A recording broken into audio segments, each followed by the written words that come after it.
தொண்டர்கள் குருவுமாகி புகழரு தெய்வமாகி எண் திசை போற்ற நின்ற என்னருள்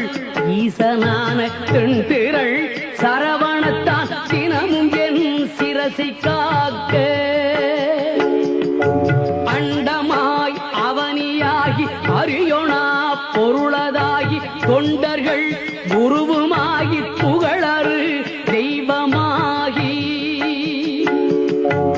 எண் திசை போற்ற நின்ற என்னருள் ஈசனான